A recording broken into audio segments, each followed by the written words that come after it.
right, thanks for joining us. The demand for an upward review of the minimum wage in Nigeria did not just start today. It dates back to 1945 when workers staged the famous 45 days general strike for a cost of living allowance called Cola. Cola.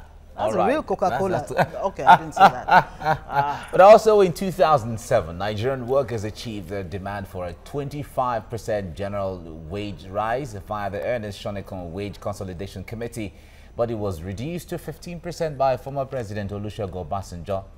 In 2011, after much clamor by the NLC for a 52,000 naira minimum wage, former President Goodluck Jonathan approved a minimum wage of 18,000 naira. Prior to that review, the minimum wage was 7,500. Now, the NLC is demanding for an upward review of the minimum wage to 56,000 naira in line with the law, which stipulates that the minimum wage be reviewed every 5 years. Now, though that demand was made formally in April 2016, the federal government is yet to act on it. Now, research show that Nigeria pays one of the lowest minimum wages in Africa. Algeria's minimum wage is $2,145. Botswana pays $652. Congo pays $1,826. Equatorial Guinea $2,600. Gabon pays $3,000, while Nigeria is 18,000 naira minimum wage translates to $60. I think you need to underscore that Gabon pays $3,000 minimum wage. Now, in February 2017, South Africa's Vice President Cyril Ramaphosa disclosed that the country will introduce a national minimum wage of 3,500 rand, that's $261 per month, in 2018. And Senate President Bukola Saraki and his deputy Ike Kweremadu are in support of a 50,000 naira minimum wage, stating that the current minimum wage is no longer realistic given the hyperinflation in the country, which has made it difficult for majority of Nigerian workers to afford the basic needs of life. Now, Senator Shehu Sani canvassed a new minimum wage should be $300, which is about 145,000 naira. Now, in the United States, the federal government mandates a nationwide minimum wage of $7 per hour. As of October 2016, there are 29 states with a minimum wage higher than the federal minimum. Now, District of Columbia, Massachusetts, and Washington canvassed a new minimum wage should be $300, which is about 145,000 naira. Now, in the United States, the federal government mandates a nationwide minimum wage of $7 per hour. As of October 2016, there are 29 states with a minimum wage higher than the federal minimum.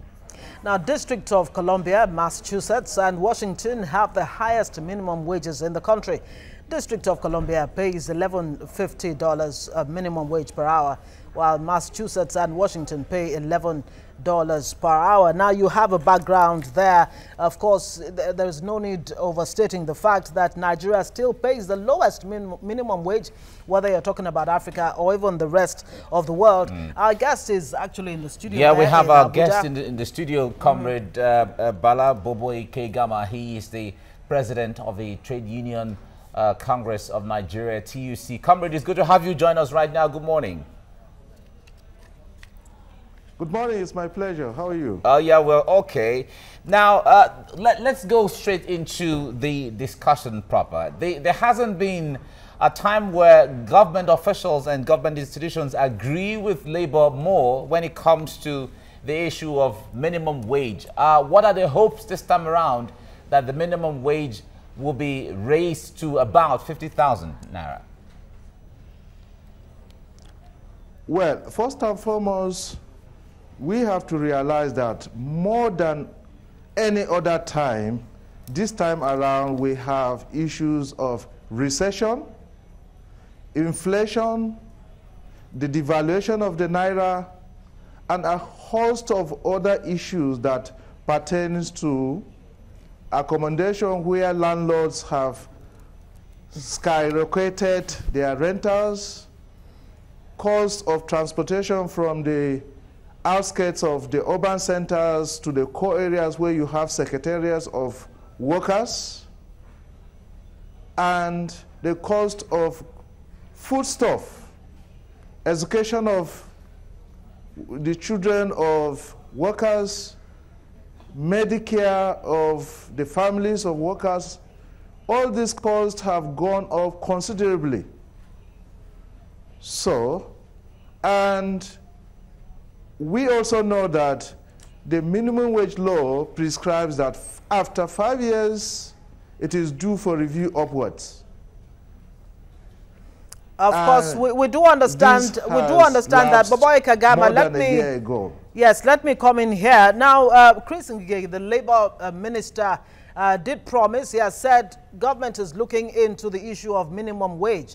Are you confident that sooner than later, government will actually do something? What do you expect government to do in the immediate? Well, in the immediate, we have some very, very teething challenges with regards the promotion areas that have not been paid by the federal government. It will surprise you that since this government came in, it is only in April that salaries were not paid as at when due. You remember the president had given directive that salaries should be paid on or before the 25th of every month. But surprisingly, for April, in fact, up to the time I am talking to you now, federal workers have not received their salaries, particularly those on IPs. All right, Bala, we'll come back to you shortly. You can now see what we are talking about. Let me put you on hold. We'll come back to you shortly and bring in Fola Dele to give us a reaction on social media, what Nigerians are saying. Fola, good morning. Good morning, Mike. Good morning, Ngozi. Good morning. Good morning, comrade. Okay, so it's time to find out what Nigerians are saying about this year's Workers' Day and, of course, what it means for workers and their welfare. So let's find out. Rich Michael says, a governor in the East bought a plane for the state. In his state, workers are paid only 40% of their actual salary. Who flies the plane? Hashtag Nigeria. 40%, wow. Kush says, this Kogi state governor will do anything and everything but pay workers' salary. Hashtag Nigeria. Turaya says, present Senate do not care about the Nigerian worker. Do you know how Nigerian lives depend on the budget passage? Enough insults, please. Malcolm X says, it's obliged for workers to demand for improved welfare. Workers in Nigeria are fairly treated. We need improvement. Kabir Ibrahim Dalla says, the workers' pay home can no longer take them home. Nigeria Labour Congress must put more effort in fighting for the welfare of the workers. Lara says there's absolutely nothing like job enrichment, satisfaction and employee welfare in most workplaces in Nigeria. Okay.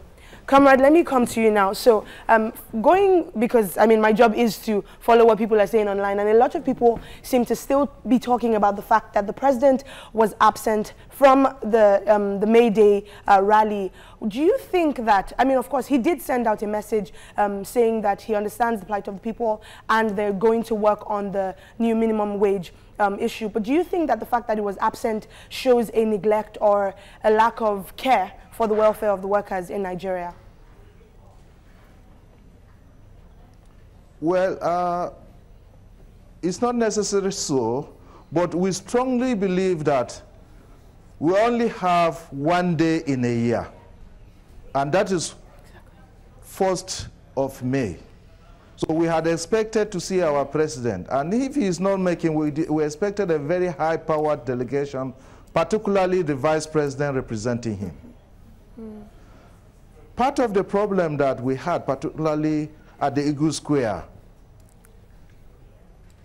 was the fact that they expected, yes, they know that the Minister of Labor would definitely be at the Eagle Square because he is the #1 labor officer. But they expected somebody that would come and then tell workers in more concrete terms so that workers can use that occasion to hold government accountable for. Remember again that since this administration came in, we've not had the president share our joy during May days. This is the second one.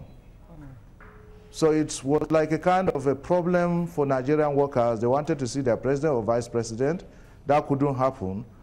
And coupled with the problem of what I mentioned earlier, we are talking about minimum wage. There's nothing very concrete about, even though we know that we have a tripartite committee made up of 16 strong people from government and organized labor have submitted a report. We had expected a very strong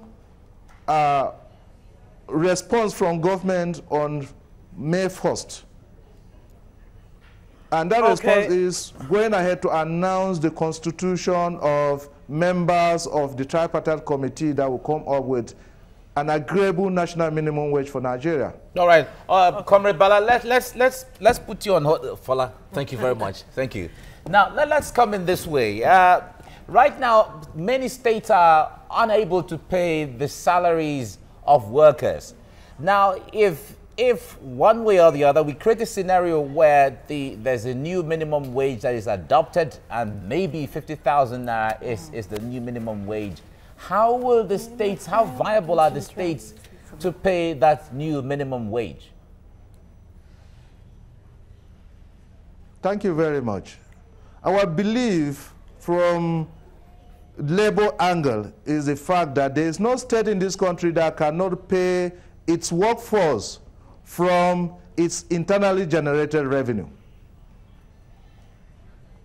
And as a follow-up to that, we also believe that any state governor that cannot afford to pay its workforce through internally generated revenue is supposed to resign. Because unlike the federal government, who has gone back to embrace the idea of the TSA, the states will not want to do that because they use their internally generated revenue to settle the boys and wait for the federation account allocation to pay salaries. So we want people that are serious to come on board in the act of governance. So if you think as a governor the act of governance is a child's play, in this era you don't have a place. All right, so Boboy Kaigama, no let me come in here. You talked about this high-level committee that's been interfacing with government over the minimum wage demand, or increased demand, of course. What have you been hearing from government? What assurances beyond the revelry that happens on May Day for the workers? Are you getting any positive feedback from government? Yeah, the minister has just informed us that we agreed that on the 9th we are going to sit, and then a feedback on how the minimum wage committee will be constituted will be read out to us. So we are looking forward to that. So our expectation is that before the end of this month, that committee should be put in place. And they should, in earnest, go on to addressing the matters, particularly on the issues of consultations of all critical stakeholders in our quest to come up with an agreeable national minimum wage. All right, Comrade Bala Boboy Kaigama, thank you very much for talking to us on TVC Breakfast.